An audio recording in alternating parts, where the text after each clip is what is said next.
Assalamualaikum warahmatullahi wabarakatuh. Alhamdulillahirabbil alamin wa bihi nasta'in wa ala umuri dunya waddin wa ala alihi washabbihi ajmain. Rabbi shrah li sadri wa yassir li amri wahlul 'uqdatam min lisani yafqahu qawli. Anak-anakku, bagaimana kabarnya? Mudah-mudahan ada dalam sehat walafiat ya.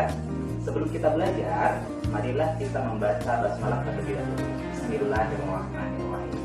Anak-anakku, pada materi kali ini Bapak ingin menjelaskan tentang perilaku hormat dan patuh kepada guru dan orang tua. Adapun peta konsepnya adalah sebagai berikut. Nah, perilaku terpuji. Nah, ini banyak sekali ya anak-anak. Perilaku terpuji itu diantaranya yang akan kita bahas adalah jujur, hormat, dan patuh. Nah, adapun untuk materi yang pertama, kita akan membahas tentang perilaku jujur. Jujur itu apa sih? Yang pertama yang akan kita bahas adalah perilaku jujur. Apa itu perilaku jujur? Jadi, jujur itu artinya benar. Kemudian menuturkan sesuatu dengan yang sebenarnya, sesuai dengan keadaannya, sesuai dengan kenyataannya, baik dalam ucapan ataupun perbuatan. Nah, anak-anak, sikap jujur ini terbagi ke dalam dua bagian. Di antaranya ada jujur di dalam ucapan dan ada jujur di dalam perbuatan atau tingkah laku. Contohnya, contoh jujur di dalam ucapan nih, misalkan kita melihat suatu peristiwa. Nah, kita melihat suatu peristiwa. Contohnya seperti ketika di jalan, kita pergi ke sekolah, kita bertemu kucing. Nah, kucing tersebut misalkan tertabrak oleh mobil. Nah, ketika itu kita memberitahukan kembali kepada teman kita atau kepada orang lain. Nah, misalkan kata kita, oh saya tadi ketika di jalan melihat harimau yang tertabrak mobil misalkan. Nah, itu adalah peristiwa atau perilaku tidak jujur di dalam perkataan. Nah, adapun kalau misalkan jujur, sampaikan yang sebenarnya, tidak dikurang-kurang, tidak ditambah-tambahkan, tidak dilebih-lebihkan. Nah, itu adalah perilaku jujur di dalam ucapan. Nah, anak-anak, adapun untuk jujur di dalam perbuatan, contohnya adalah ketika misalkan kita di dalam kelas sedang ujian, membuka soal, kemudian kita kerjakan secara jujur, jadi tidak mencontek atau tidak melihat ke teman misalkan, itu adalah perilaku jujur di dalam perbuatan. Adapun perilaku jujur ini anak-anak bisa kita bagi ke dalam 4 bagian, di antaranya jujur kepada Allah Subhanahu wa taala, jujur kepada diri sendiri, jujur kepada guru dan orang tua, dan jujur kepada orang lain. Nah, di sini Bapak akan menerangkan satu persatu ya. Jujur kepada Allah yaitu dengan cara kita menjalankan perintahnya dan menjauhi larangannya. Apa yang Allah suruh, maka kita laksanakan. Apa yang Allah larang, maka kita jauhi. Nah, kemudian kalau misalkan jujur kepada diri sendiri, apabila kita meyakini sesuatu hal itu adalah baik, maka laksanakan. Dan apabila tidak baik, maka jauhi. Konsisten, apa yang ada di dalam hati kita, kalau benar lakukan, kalau tidak maka jauhi. Itu adalah jujur kepada diri sendiri. Ada jujur kepada guru dan orang tua. Anak-anak, orang tua adalah orang yang sangat berjasa dalam hidup kita. Mereka melakukan segala hal untuk kita, untuk demi kita. Contohnya mendidik, memberi kita makan, pakaian, dan lain sebagainya. Kalau misalkan guru itu adalah orang yang mendidik kita. Secara tidak langsung, guru adalah merupakan orang tua kita selama di sekolah. Nah, selama di sekolah. Kenapa? Karena guru menggantikan peran orang tua selama kita di sekolah.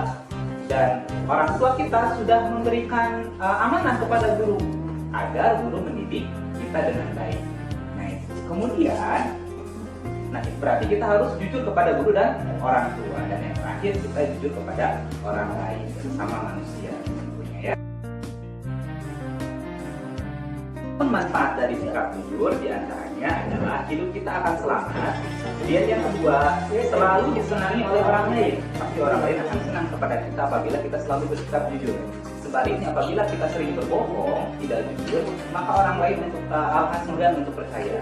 Walaupun dipaksakan, misalkan kita berbicara jujur, tapi kita suka berbohong, nah orang lain akan berpikir beberapa kali untuk dapat mempercayai kita. Kemudian, yang ketiga adalah mengantarkan kita kepada atau meningkatkan kita martabat kita. Martabat kita akan dinaikkan oleh Allah Subhanahu wa taala. Kemudian, yang keempat adalah dipercaya oleh orang lain. Nah, seperti tadi yang sudah dijelaskan. Dan yang terakhir adalah mendapatkan surga dari Allah SWT nanti setelah hari akhir. Nah, itu mungkin adalah manfaat dari sikap jujur. Kemudian sikap yang kedua adalah sikap hormat. Hormat artinya menghargai, sopan atau tunduk. Sikap menghargai yang timbul dari diri sendiri terhadap orang lain, nah itu adalah hormat. Nah, hormat itu adalah sesuatu hal yang bernilai sekali, yang sangat bermanfaat, yang sangat dibutuhkan oleh umat manusia. Di antaranya ada hormat kepada orang tua dan juga hormat kepada guru. Ada bentuknya, ada tata caranya kita menghormati guru dan orang tua. Di antaranya kepada orang tua ya, kita hormat kepada orang tua di antaranya adalah berpamitan ketika akan pergi. Kemudian mendengarkan nasihat-nasihatnya yang baik tentunya ya, yang tidak melanggar syariat Allah. Dan yang terakhir, tidak meninggikan suara ketika berbicara. Dengan lemah lembut ketika kita berbicara dengan orang tua kita. Tidak, mama, papa, misalkan apa dan lain sebagainya. Itu adalah cara menghormati orang tua. Ada juga menghormati guru. Cara menghormatinya adalah yang pertama diantaranya mendengarkan materi yang disampaikan oleh guru. Kemudian tertib di dalam kelas. Nah itu adalah menghormati guru. Atau misalkan ketika kita berpapasan dengan guru kita ucapkan salam, salam. Nah itu adalah cara menghormati guru. Kemudian yang terakhir yang akan kita bahas adalah sikap patuh. Nah sekarang kita akan membahas tentang perilaku patuh. Patuh artinya suka menurut, taat atau disiplin, taat pada perintah. Adapun contohnya, contoh patuh terhadap orang tua adalah ketika misalkan orang tua kita menyuruh kita untuk membereskan kamar, maka kita lakukan hal tersebut selama itu baik, selama itu tidak melanggar aturan Allah, maka lakukan apa yang diperintahkan oleh orang tua. Adapun contohnya patuh terhadap guru, yaitu disiplin saat hadir atau tepat waktu ketika kita pergi ke sekolah ya, jadi tidak terlambat. Kemudian mengerjakan tugas yang diberikan oleh guru, nah itu adalah salah satu atau sebagian contoh dari patuh kepada guru dan orang tua. Nah anak-anak, untuk bahan evaluasi di sini Bapak ada soal ya sebagai berikut ya.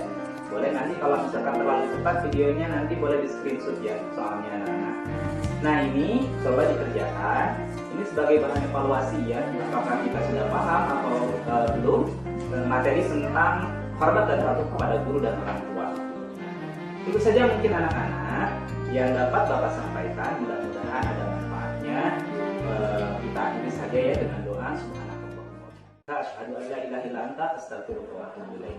Akhirul kalam. Wassalamualaikum warahmatullahi wabarakatuh.